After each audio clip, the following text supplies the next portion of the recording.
একজন ইহুদি ভ্রূণ বিশেষজ্ঞ যেভাবে ইসলাম গ্রহণ করেন, তিনি একজন ধর্মীয় পণ্ডিত ছিলেন, খোলাখুলি বলেছিলেন যে পৃথিবীতে মুসলিম নারীর চেয়ে পবিত্র ও বিশুদ্ধ নারী অন্য কোনো ধর্মে নেই। পুরো ঘটনাটি ঘটেছিল যখন অ্যালবার্ট আইনস্টাইন ইনস্টিটিউটের সাথে যুক্ত একজন ভ্রূণ বিশেষজ্ঞ ইহুদি পেশাদার রবার্ট তার ইসলাম গ্রহণের ঘোষণা দেন, যার একমাত্র কারণ ছিল কোরআনে উল্লিখিত তালাকপ্রাপ্তা নারীর ইদ্দতের আদেশ সম্পর্কিত আয়াত এবং ইদ্দতের জন্য ৩ মাসের সীমা নির্ধারণের পেছনের রহস্য ও হিকমত সম্পর্কে অবগতি। আল্লাহ তাআলা কোনো তালাকপ্রাপ্তা নারীকে দ্বিতীয় বিয়ের পূর্বে ৩ মাসের একটি গ্যাপ রাখতে বলেছেন। তিনি পবিত্র কোরআনে ইরশাদ করেন, তালাকপ্রাপ্তা নারীরা ৩ মাসিক পর্যন্ত অপেক্ষা করবে। সূরা আল বাকারা ২২৮-২।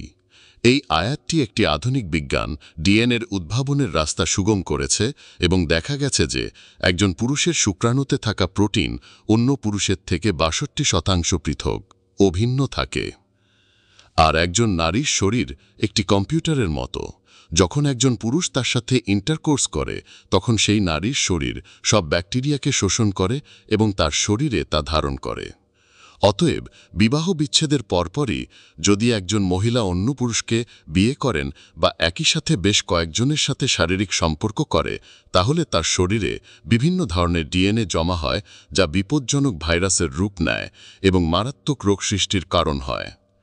বিজ্ঞানীরা গবেষণা করে দেখে যে প্রথম মাসিক আসার পর একজন মহিলার শরীর থেকে ৩২ থেকে ৩৫% পর্যন্ত প্রোটিন শেষ হয়ে যায় এবং দ্বিতীয় মাসিক আসার পর তার শরীর থেকে ৬৭ থেকে ৭২% ডিএনএ ধ্বংস হয়ে যায় এবং তৃতীয় মাসিকের পর ৯৯.৯% পর্যন্ত প্রোটিন নির্মূল হয়ে যায়।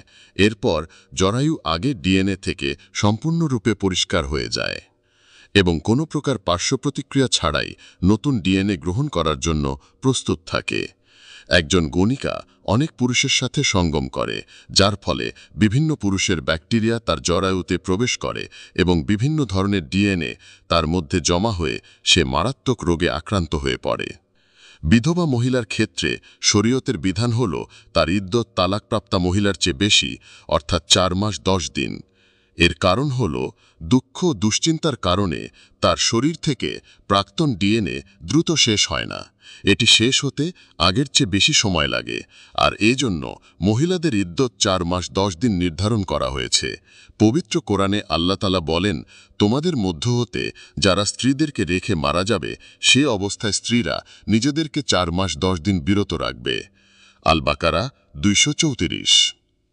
এই সত্যের মুখোমুখি হয়ে একজন বিশেষজ্ঞ ডাক্তার যুক্তরাষ্ট্রের ২টি ভিন্ন স্থানে গবেষণা পরিচালনা করেন। ১. আফ্রিকান বংশোদ্ভূত মুসলিমরা যে মহল্লায় থাকেন, সেই সব নারীর ভ্রূণের মধ্যে মাত্র একজন স্বামীর ডিএনএ পাওয়া গেছে। ২. অন্য মহল্লা যেখানে আসল আমেরিকান মহিলারা থাকেন, তাদের ভ্রূণের মধ্যে একাধিক অর্থাৎ ২ বা ৩ জনের বেশি পুরুষের ডিএনএ পাওয়া গেছে।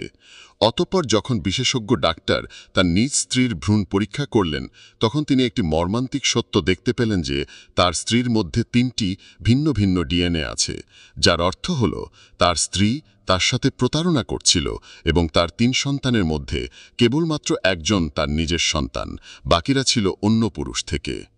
ডাক্তার তখন নিশ্চিত হন যে ইসলামই একমাত্র ধর্ম যা নারীদের নিরাপত্তা এবং সমাজের সম্প্রীতির নিশ্চয়তা দেয়, এবং এই বিষয়েও নিশ্চিত হন যে একমাত্র মুসলিম নারীরাই পৃথিবীর মধ্যে সবচেয়ে পরিচ্ছন্ন, বিশুদ্ধ ও সতী।